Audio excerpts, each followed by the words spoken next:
Hello বন্ধুরা, good morning. Welcome back to my channel AR লাইফস্টাইলে তোমাদেরকে জানাচ্ছি অনেক অনেক স্বাগতম, অনেক অনেক ভালোবাসা। কেমন আছো তোমরা সবাই? আশা করি সবাই ভালো আছো এবং সুস্থ আছো। আমরা বেশি একটা ভালো নেই, আমি ভালো আছি। অবন্তিকার বাবা ওই সোমবারের দিন অফিস গিয়ে পা মুচকে বাড়ি ফিরেছে, তো সেই জন্যই আমি 2 দিন ধরে ব্লগ দিতে পারছিলাম না। তো কালকে রাত্রিবেলা লাইভে এসেছিলাম, আর এখন যে ব্লগটা আমি এডিট করতেছি, মানে দেখতেছো যে ব্লগটা তোমরা, সেটা দেখছো সোমবারের দিন। তো সোমবারের দিন কিছুটা শ্যুট করেছি, ভাবলাম যে দিয়ে দেই, তোমাদের সঙ্গে শেয়ার করে দেই। তো বন্ধুরা, ব্লগটা দেখতে থাকো, আশা করি তোমাদেরকে ভালো লাগবে। মনে মনে ভাবতেছি যে রান্নাটা সকাল সকাল সেরে ফেলি। তো হাঁড়িতে এখন দেখি অল্প একটুখানি ভাত আছে। তো অবন্তিকার বাবাকে বললাম যে ভাত আছে একটুখানি, আবার রান্না করব। তো ও বললো যে না, এগুলোই গরম করে দাও, এগুলোই খাই। তারপরে সবজিও আছে একটুখানি, তো আমি পেঁপে আজকে রান্না করব বলে ভেবেছি। তো একটুখানি করে রাখি, যদি রান্না করি। সকালবেলা সময় আছে অনেকটা পরিমাণে, তো কেটে নিচ্ছি, নিয়ে রান্নাটা শুরু করে দিই। নাহলে না ওই অবন্তিকাকে স্কুলে রেখে এসে রান্না টান্না, তারপরে ভিডিও এডিট করা, সবগুলো একসঙ্গে চাপ পড়ে যায়।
অবন্তিকার বাবাকে এদিকে খেতে দিলাম, আর আমি এখন খাচ্ছি হচ্ছে কলা, দুধ আর বাদাম টাদাম তো খেয়ে নিলাম। অবন্তিকা এখনও অবধি মানে ওর ফ্রেশ হলো না, ভালো করে ঘুম ভাঙতেছে না, এরকম অবস্থায় আছে। ওর জন্যই রেখে দিয়ে আমরা খেয়ে নিলাম।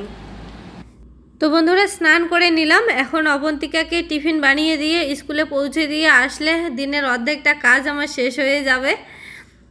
অবন্তিকাকে স্কুল না পৌঁছাতে পারলে যেন কেমন দিনটা খারাপ যায় মনে হয়, মানে বাচ্চাটা কিছু শিখতে পারলো না, আজকের দিনটা মিস গেল ওর, এরকম এরকম মনে হয়। ও মা, ও বাবা, ইস, মানে জল ফেলছিস, তার মধ্যে আবার সবজির ইয়েটা ওখানেই ছিল, আমি দেখি নাই। বন্ধুরা আসি স্কুলে, আর আজকে ওকে যে কি যে টিফিনে দেবো ওটাই বুঝতে পারছি না। তো চলো ভেবে চিন্তে করি। তো অবন্তিকে টিফিন কিছুই করাই লাগলো না।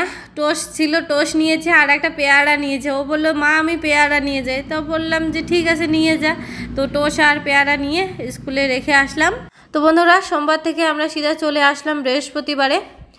সোমবারে অফিসে গিয়ে অবন্তিকার বাবার পা মুচকে গিয়েছিল 12টার দিকে।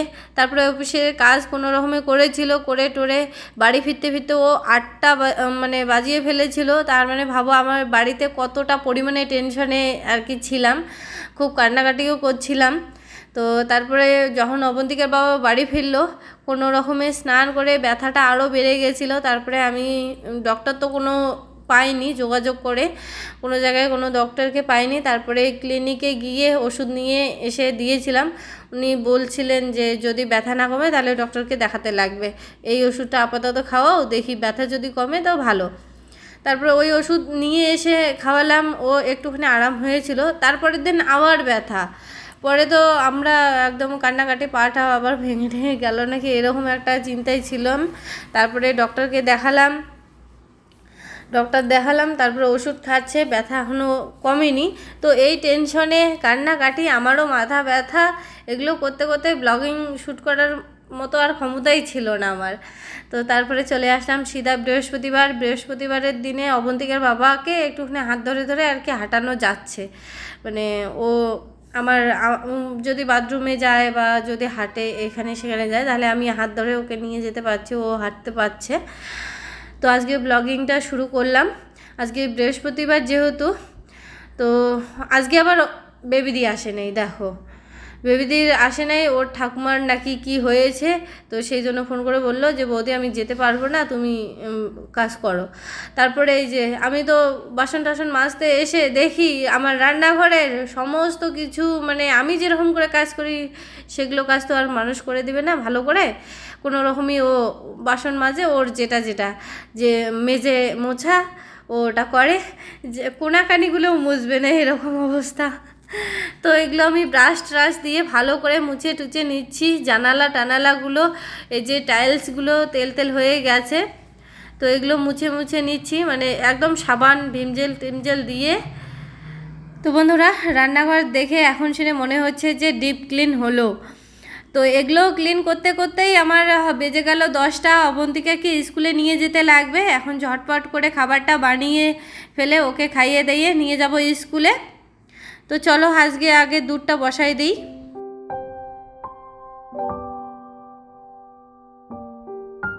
তাড়াতাড়ি করে যে কি বানিয়ে দেবো সেটাই মানে কুল পাচ্ছিলাম না। তারপরে ভাবলাম যে ভাত রান্না করলে ও আবার খেতেও যাবে না, কোনো কিছু করতেও চাইবে না, তখন খাওয়াইতে ওর 10 ঘন্টা লাগবে।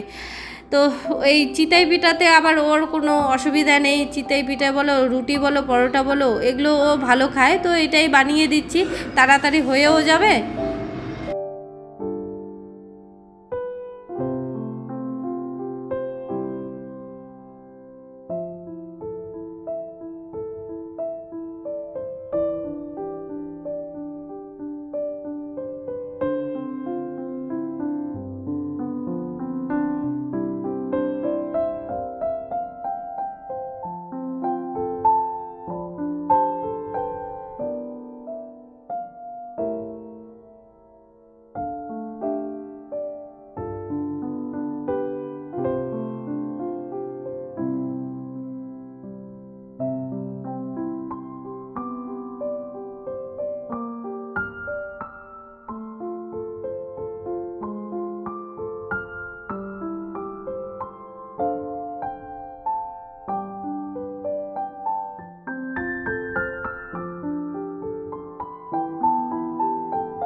দুধটা এদিকে গরম হয়ে গেছে, ফ্রিজে দেখি এখন একটুখানি সেমাই আছে, তো এর মধ্যে ঢেলে দিয়ে দিলাম, চিনি দিয়ে দিলাম, বাস ওইদিকে হয়ে গেল সেমাই।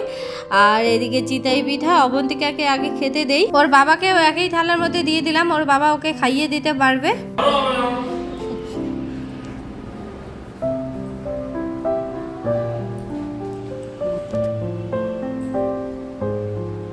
একটু দয়া মায়া নাই, দয়া মায়া কি বলতেছি, তোমাকে যখন সাবধানে চলাফেরা করবার কথা বলবো, তখন তো আমার ওই গলাটা শোনো না। ওইটা ক্ষমা করে দাও আর বাকিটা ধরাধরি করো। এই এই এই হাত ধরো, বসো।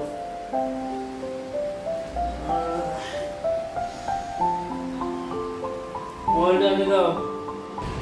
ঘুম পাড়ো, রিল্যাক্সে ঘুম পাড়ো, সব ব্যথা বেদনাটা সারি যাবে। হ্যাঁ হ্যাঁ, অ্যাঙ্কেলে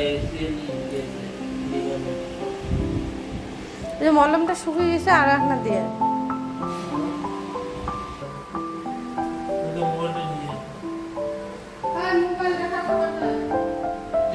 ঘুম পাড়ি।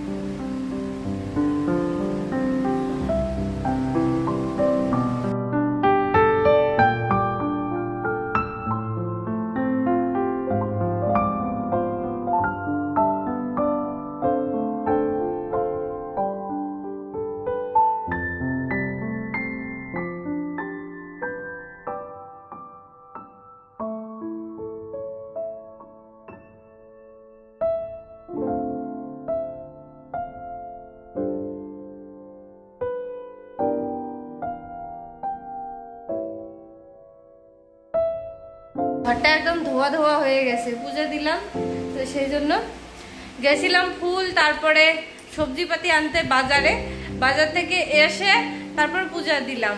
দেওয়ার পরে মনে পড়লো যে হে আমি তো বাজারে একটা জিনিস রেখে এসেছি। ওই দিক থেকে দুধ নিতে গেছিলাম, ওই দোকানদারিটা না এমন মানে দুধ দেওয়ার আগে পয়সা আগে নেবে, তো পয়সা দিয়েছি তারপরে আর দুধ নেওয়া নেওয়াই নাই, অমনি চলে এসেছি আমি তাড়াহুড়োতে। আমি ভেবেছি দুধটা আগে হয়তো দিয়েছে, প্রত্যেক দোকানদারি কি করে আগে জিনিসপাতি দেয় তারপরে তোমার ধরো টাকাটা নেয়, কিন্তু দুধের দোকানদারি তা না, দুধের দোকানদারি আগে পয়সাটা নেয় তারপরে টাকা মানে পয়সাটা নেয় তারপরে দুধটা দেয় এরকম। তো ওই চক্করে না আমিও মাথায় এখন কি ঘুরতেছে আমার তখন। তারপরে বাড়ি চলে এসেছি, বাড়ি এসে পুজো টুজো দিয়ে দুধের প্যাকেট খুঁজতেছি, আমি কই ফেটে যাবে নষ্ট হয়ে যাবে এগুলো ভাবতেছি। তারপরে দেখি যে দুধের প্যাকেট নেই, সারা ঘর তন্ন করলাম নেই। তারপরে আবার গেলাম বাজারে গিয়ে এখন দেখি দোকান বন্ধ, দোকানদারি অটোতে উঠেছে বাড়ি যাবে জন্য। তারপরে আবার দোকানদারি আমাকে দেখে বলতেছে এই তুমি দুধ নিয়ে যাও নাই। বয়স্ক করে লোকটা, ভাগ্যিস বলেছে যে দুধ আর কি নিয়ে যাওনি, অন্য দোকান যদি হতো তাহলে হয়তো বা ভারতো। আর এক দোকান থেকে প্রত্যেকদিন আনি তো সেই জন্য চিনে গেছে আর কি। মাস্টার তোমার গাছ বোধহয় জ্বর আছে, আসো জম্পুরে খাই। তুমি খাও আমার আসো হ্যাঁ আনছো আসো আবু থেকে। তো কয়েকদিন আগে ওই একটা এনেছিলাম হচ্ছে বাতাবি লেবু, তোমরা হয়তো অনেকেই জানো বাতাবি লেবু, আমরা জানি জম্পুরা। তো কেটে রেখেছিলাম, তো এই জম্পুরার খোসা টোসা ছাড়িয়ে রেখেছি কালকে রাত্রিবেলায়, আর আজকে এখন খাবো। কারণ কালকে রাত্রিবেলা এখন দেখি অবন্তিকা কি করেছে, জম্বুরা খাওয়ার ওই কাটারি দিয়ে খুঁজিয়ে কানা করে দিয়েছে একটা জায়গায়, মানে অনেকটা বড় একটা জায়গায় কানা করে দিয়েছে, মানে ফুটো করেছে, ওই জায়গা পচন ধরতেছিল। তারপরে আমি যে খোসা ছাড়িয়ে ওই জায়গাটা ফেলে দিয়ে তারপরে যে এরকম করে রেখে দিয়েছি, এখন এগুলো ছাড়াবো।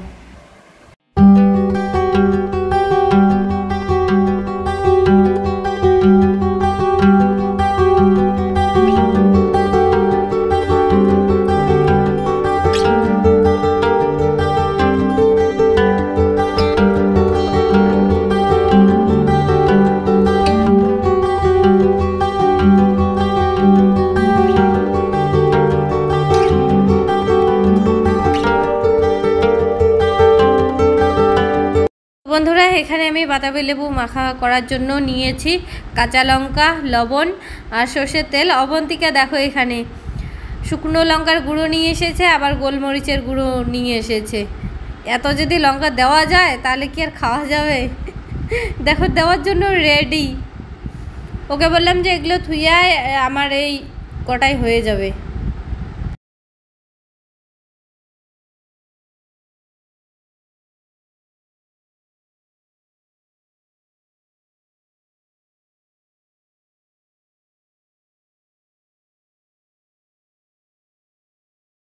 তো বন্ধুরা এখানে দেখো আলু ভাজা করে নিয়েছি, শুকনো লঙ্কা এরকম করে কেটে দিয়েছি, আর এখানে আছে হচ্ছে বুটের ডাল, আর এখানে আছে হচ্ছে গরম গরম ভাত। বলিস না তো কি সবজি খাবি? বাঁধাকপি আনবো তাও তো তুই ফেলাই দিস, বেগুন আনবো বেগুন আলু মাছ দিয়ে রান্না করবো তাও তো তুই ফেলাই দিস। কি খাবি বল? বেগুন ভাজা, আলু ভাজা আর বেগুন ভাজা একই প্রায়, ডালের সঙ্গে আলু ভাজা বেগুন ভাজা একই, কোনো সবজি তো খাস না। আবার বলতেছি যে আজকেও ডাল আর আলু ভাজা। ফুলকপি খাওয়া যাবে না, তোর বাবার ব্যথা হবে আরো বেশি। তো বন্ধুরা অবন্তিকার বাবার ব্যথাটা প্রচন্ড পরিমাণে, ওর পায়ের ব্যথা, তো সেই জন্য আর কি এই কোনো অপশনই পেলাম না, ডাল আর ভাজাই করেছি। আজকে বাজারে গেলাম, ওই করলা মাংস তো আনতে হয়। আরে মাংসের দোকানে আমি কোনোদিনও যাই নাই, কিভাবে যাই বলো তো? হেঁটে যাবে। আরে হেঁটেই তো আমার না লজ্জা লাগে, ওখানে যাই কেমন যেন লাগে, আর গন্ধ মাংসের দোকানের সামনে আমি ফোন করে দেবো, তাহলে দিয়ে দেবো। তাই করো। কে মা বললো বললো। তারপরে ঝিঙা পেয়েছি, ঝিঙাগুলো এমন শুকনো শুকনো, 2টা মাত্র নিয়ে এসেছি। গেছিলাম দুপুরবেলা, না দুপুরবেলার টাইমে। তো বন্ধুরা এখনো অবধি জামা কাপড়গুলো গোছানো হয়নি। তো যে টাইমে গোছাতাম সেই টাইমে লাইভে বসেছিলাম। অবন্তিকা এতক্ষণ অবধি করতেছিল, মোবাইল দেখতেছিল। যা, তোর বাবা ওই ঘরে বসে আছে, তোর বাবা এই ঘরে আসতে পারবে না, ঠিক আছে? ওই ঘরে গিয়ে কর, বই নিয়ে যা, বই নিয়ে ওখানে বাবার কাছ থেকে পড়ে নে, ঠিক আছে? আমি দুধটা নিয়ে আসি। দুধটা ওই যে সকালবেলা করে। হ্যাঁ তো খাবো, ওই দুধটা আনি আগে। দুধটা এনে এখন গরম করে দেবো, ঠিক আছে? আমি নিচ থেকে একটা জিনিস পেলাম। কি? সোনা। আরে সোনা নয়। কি? অবন্তিকে টাটা। দরজাটা দে। মোবাইলে চার্জও নেই, এরকম অবস্থায় বেরিয়ে পড়লাম। এখানে নিচে যাবো আর আসবো। কোথাও যাবেন কেন? সোজা চলে আসুন magic of family corner, instant family salon, যেখানে রয়েছে যন্ত্রপাতি এবং আর্থিক পরিষেবা। The professional and institute, ground floor, Madhumita housing.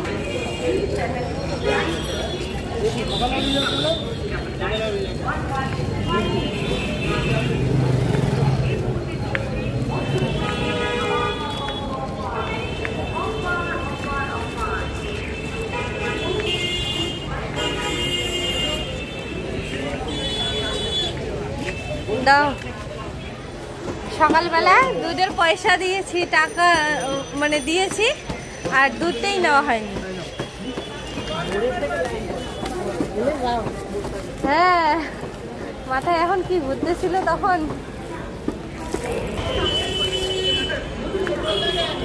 বন্ধুরা বাজার খরচ করে নিয়ে আসলাম বাড়িতে। রুগী ওই যে ব্যথায় বেদনায় জরাজীর্ণ। বাজারে কোনো দোকানে গিয়ে আমি কি সবজি যে নিব, সবগুলোই ভেবেচিন্তে দেখি ব্যথা ব্যথা ব্যথা। সেই জন্য পেঁপে নিয়ে এসেছি, আর লঙ্কা নিয়ে এসেছি, আর এখানে নিয়ে এসেছি অবন্তিকার বাবার জন্য আপেল আর কমলা। তো কমলা না, কয়েকদিন আগে কমলাগুলো দাম অনেক ছিল, তো এখন না কমে গেছে অনেকটা, কমে গেছে অনেকটা। এখন এই যে 3টায় 20 টাকা করে। আর এই যে সকালের কেনা দুধটা এখন এসে বাড়ি পৌঁছালো, বুঝেছো? এই সেই দুধ। এসে দেখি, দেখো অবন্তিকে কি খাচ্ছে দেখেছো? লঙ্কা গুঁড়ো নিয়েছে, লবণ নিয়েছে, নিয়ে এই যে তেল টেল দিয়ে মেখে খাচ্ছে। অবন্তিকা এরকম করে কেউ খায়? পেঁপে না, পেয়ারা। আমি সবসময় ভুল কথায় বলি কেন তো? গলদ উচ্চারণ। পেঁপে বলতেছিল একটু, পেয়ারাকে পেঁপে বলতেছি। রাত্রে কি খাবে বলো? ঘুম পাচ্ছে। কিছুই খাবে না? আপেল খাও একটা। ভাত খাবে না? ভাত নষ্ট হবে তো, ওইরকম করে চালগুলো নষ্ট হয়ে যায় ভাতগুলো।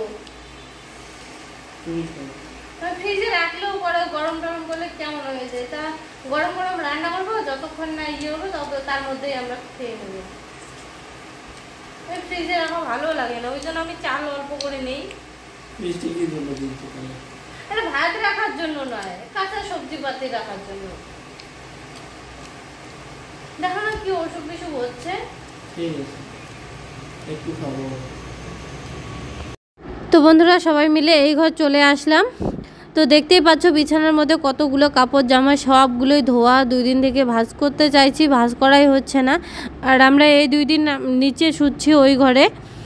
ওই তোষকটা ওখানে আছে, গোটাটা মেলে দিয়ে ওখানে বেডশিট পেতে ওখানেই শুচ্ছে। আর এখানে ম্যাম এসে অবন্তিকাকে পড়িয়ে যাচ্ছে। তো প্রত্যেক দিন এই অবন্তিকা বিছানার পাটে অগোছালো করে রাখে না, তো সেই জন্য আমরা কি করি এখন ভেবে নিয়েছি যে এখানেই ম্যাম এসে পড়াবে আর এই বিছানায় আমরা শুবো না।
তো বন্ধুরা, অবন্তিকার বাবা কিছুই খেতে চাচ্ছে না, তো সেই জন্য একটুখানি চা করে নিলাম। আর অবন্তিকা দুধ খেতে চেয়েছে, ওর জন্য দুধটা ঢেলে নিচ্ছি এখানে। তো আজকের মতো ব্লগটা এখানেই। কেমন লাগলো অবশ্যই কিন্তু কমেন্ট করে জানাবে। আর যদি ভালো লেগে থাকে তাহলে লাইক কমেন্ট শেয়ার করে দিও। আর নতুন বন্ধু হলে চ্যানেলটিকে সাবস্ক্রাইব করে দিয়ে পাশে থাকা বেল বাটনটি ক্লিক করে দিও। তো আজকের মতো এখানেই টাটা। সবাই ভালো থেকো, সুস্থ থেকো, সাবধানে থেকো। দেখা হচ্ছে পরের আর একটি ব্লগের সাথে। টাটা।